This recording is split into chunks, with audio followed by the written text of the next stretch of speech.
RTI का मजाक एक कार्यालय से दूसरे फिर तीसरे कार्यालय तक।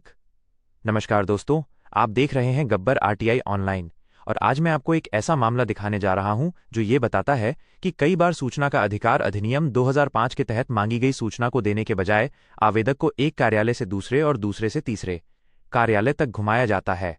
दोस्तों, दिनांक 18 मई 2026 को मैंने जन स्वास्थ्य अभियांत्रिकी विभाग PHED सिरसा के मुख्य अभियंता सर्कल 0 एक कार्यालय में एक आरटीआई आवेदन लगाया था।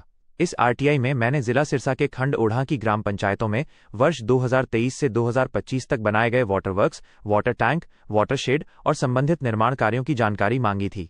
मैंने स्पष्ट रूप से टेंडर नंबर, वर्क ऑर्डर, प्रशासनिक स्वीकृति, तकनीकी स्वीकृति, MB बुक, लाभार्थी सूची तथा अन्य रिकॉर्ड की प्रमाणित प्रतियां मांगी थीं। लेकिन दोस्तों, सूचना उपलब्ध करवाने के बजाय मेरे आवेदन को एक कार्यालय से दूसरे कार्यालय और फिर तीसरे कार्यालय में भेजा जाने लगा। सबसे हैरानी की बात यह है कि मेरे द्वारा संबंधित ठेकेदार से बातचीत की गई। ठेकेदार ने स्पष्ट रूप से बताया कि ये टेंडर जन स्वास्थ्य विभाग मुख्य अभियंता सर्कल 01 सिरसा से जारी हुआ था। जब टेंडर इसी कार्यालय से जारी हुआ तो फिर सूचना देने की जिम्मेदारी से बचने के लिए आवेदन को इधर उधर क्यों घुमाया जा रहा है? क्या संबंधित कार्यालय के पास रिकॉर्ड मौजूद नहीं है या फिर सूचना छिपाने का प्रयास किया जा रहा है?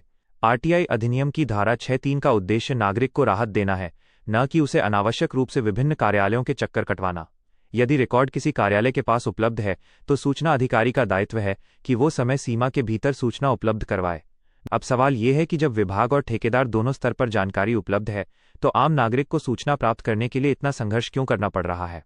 यदि सूचना नहीं दी जाती है तो आरटीआई अधिनियम के तहत प्रथम अपील, द्वितीय अपील और आवश्यक होने पर सूचना आयोग तक जाने का अधिकार प्रत्येक नागरिक को प्राप्त है। आप इस पूरे मामले पर अपनी राय कमेंट में अवश्य बताएं। क्या ये सूचना का अधिकार है या फिर सूचना मांगने वाले नागरिक को परेशान करने का एक तरीका? ऐसी ही जागरूकता से जुड़ी वीडियो देखने के लिए गब्बर आरटीआई ऑनलाइन चैनल को सब्सक्राइब करें। धन्यवाद।